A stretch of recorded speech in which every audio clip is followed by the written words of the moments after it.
Fatal Frame 2 is a third-person horror game that follows two sisters as they accidentally find themselves trapped in a cursed and haunted village. Where are you going?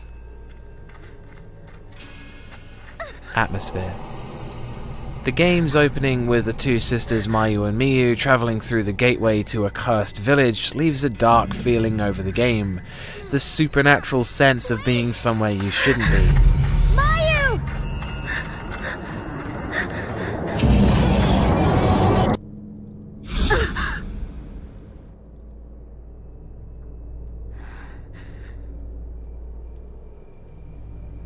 The village itself manages to be both visually dead and lifeless, but also feel electrically charged, like anything could happen at any moment.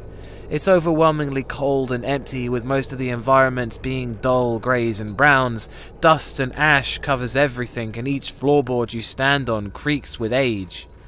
On top of this, there are just things that are generally creepy, like old shrines and rooms full of dolls, and things that just aren't addressed that you feel should be, like the body in the Osaka house or the random corpse on a shelf in the Tachibana house, that are just begging to be explained, but just aren't.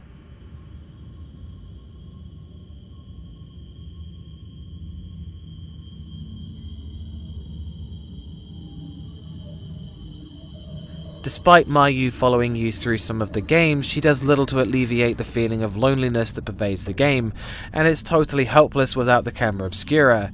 In fact, she usually makes things worse by saying stuff like, "there's someone here," when entering a room, making you think that there's something there that you can't see.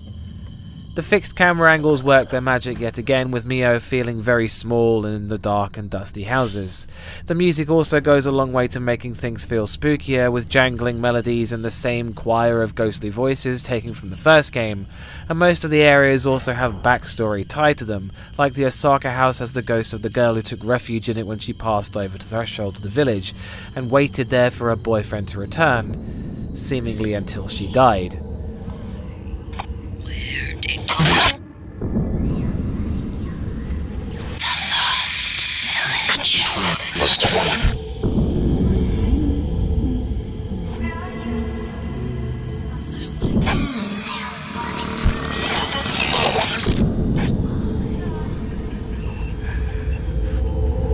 Finally, there's the cutscenes, which are dripping with tension and either have scratchy found footage style clips or long establishing shots which can put the player on edge.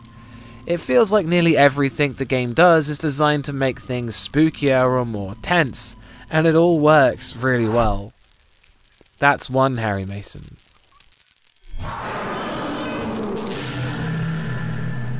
What was that? I can't believe. So it's true. Scares. There are a lot of jump scares and scripted events, from ghosts suddenly appearing behind the player or creeping around in the background, and none of them feel that cheap thanks to the fantastically built tension. The combat with ghosts is still where a lot of the fear is, but I find this version of the camera obscura is less clear to deal with than the one from the first game. I personally find it a bit more frustrating in scenarios where it's unclear why you're unable to deal damage. It's just very vague.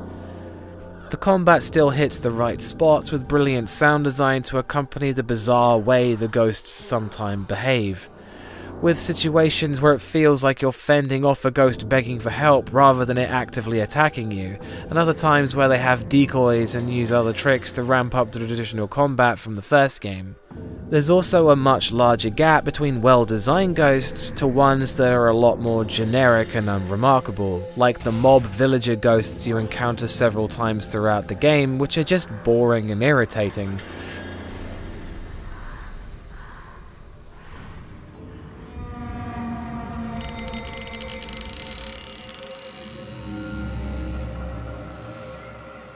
But there's a lot of unforgettable moments with ghosts like the woman in a box, whose entrance isn't anything you'll forget anytime soon.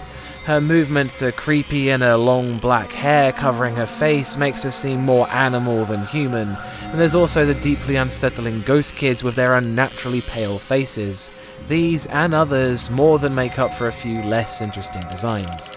The cutscenes once again are all horror movie quality with excellent creepy moments that often throw you into a combat the second they end.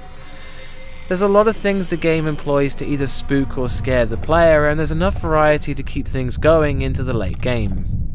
That's 2 Harry Masons.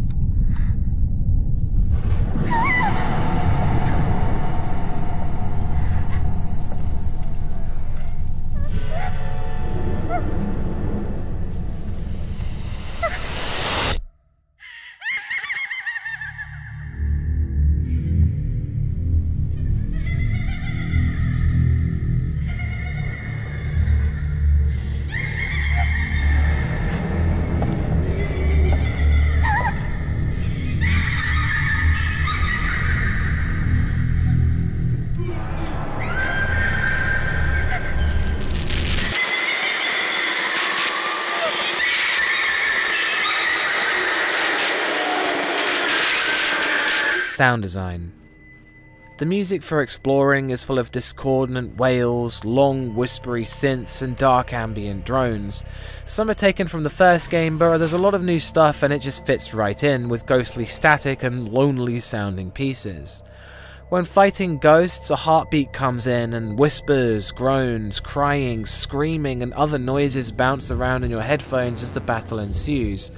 The sound effects for the game all have heavy reverb on them, and it makes the houses feel more spacious and empty.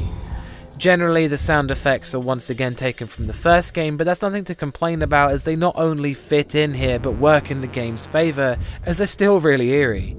The Ghost Radio is one of the most impressive additions to the game, and the general improvement of the voice acting from the first game to the second is at its most obvious here, with some really well designed scratchy voices expressing their loneliness, confusion or pain in a way that sometimes seems difficult to listen to.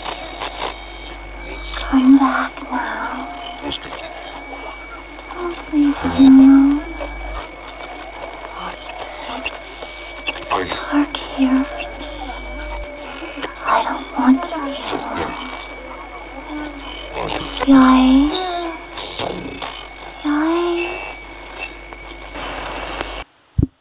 Miyu and Mayu's voices sound weak and pathetic, and this helps the feeling of vulnerability that comes with playing as them. The directional audio is right on point as usual for the series, and overall, if it's not perfectly functioning, then it's overachieving. That's 3 Harry Masons.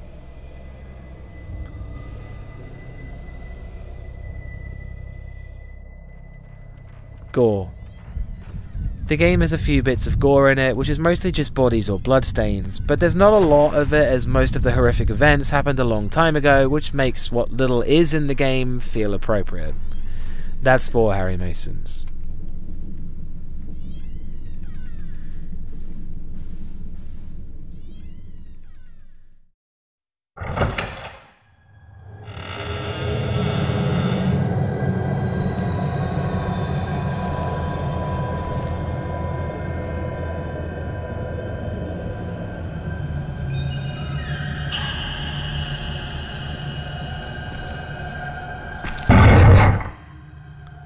Story. The story begins with twin sisters Mayu and Mio as they accidentally cross the threshold into the Lost Village, a place doomed to repeat the night of a ritual gone wrong. After falling victim to its cold and lonely world, the twins realize they must complete the ritual to ever hope to escape. The game does a brilliant job slowly unraveling its morbid backstory in the form of diary entries and flashbacks. Though it's rare to miss flashbacks, I found it difficult to find all the diary entries since some of them aren't visible when exploring without checking everything in a given room. Though you can very easily keep up with the main story without having all of the pieces, though there are some unique ones which can be sorely missed as they add to the lore of other characters.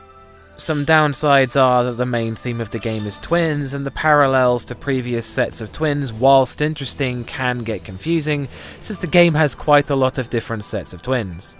A lot of the plot feels like it's stalling for time as well, with not much really happening with the two girls from chapter to chapter, with them spending most of their time either trying to find each other or just generally saving Mayu. The endings might be a bit divisive with certain players based on which one you get and the difficulty you played the game on, as easier difficulties seem to result in less favourable endings. Overall though, the story combines the best elements of creepy folklore and dark rituals that made the other games so enticing, and pairs it with a more relatable story of twin sisters who have to choose to either accept their fate or break the chain of the lost village. Making the final score 5 out of 5 Harry Masons.